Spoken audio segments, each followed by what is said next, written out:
I'm Molly. There are many acts of evil in this world. When I say this, what do you think of? It could be wars, pedophiles, or murderers. Well, these are the big acts of evil in the world. But what about the little acts of evil? What might these be? When I give you some examples, you may question, how could these be acts of evil?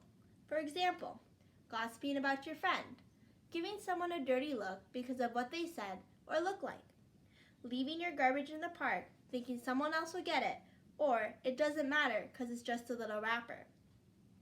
When we do these things, we see nothing wrong because there is no immediate consequence. But all of these acts contribute to the greater evils in the world. These little acts are like a match in a pit of dynamite. Once we light that match, it travels along the fuse until everything around it explodes. This could be a simple act, such as cutting someone off while driving. When you do it, you don't think it's a big deal at the time, but in response to your act, the person that got cut off could become angry and start road rage, which would cause a death. You may say, this is a little far-fetched, but as a result of someone not following the rules of the road or being in a hurry, they cause a chain reaction of events. Another illustration is littering. If everyone thinks that the wrapper won't affect others, then there will become a cumulative effect that adds to the greater evil of pollution. In the kite runner, there are many acts of evil that occur. We may only remember the big acts, such as Hassan's rape and the horrors that happened in Afghanistan. All these are terrible and have a huge effect on others. But what about the little acts of evil that happened?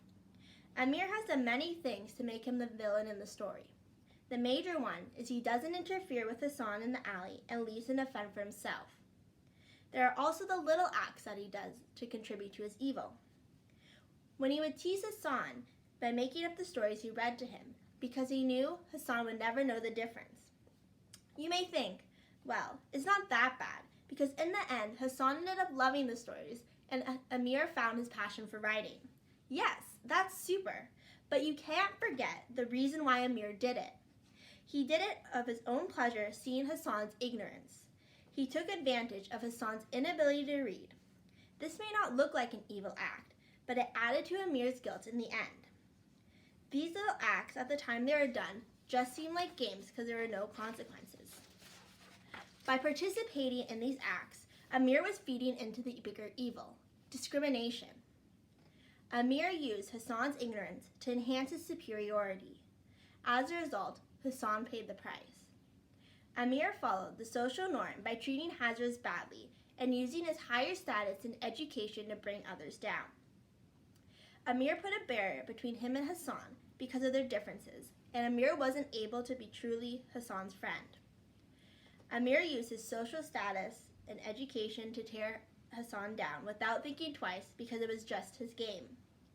Is it possible that Amir would have intervened if he saw Hazra's equal? We do little acts of evil without even thinking. Just like Amir, we create barriers between others because they are different. We may do this every day without even noticing because it's a social norm. This is shown at school between students.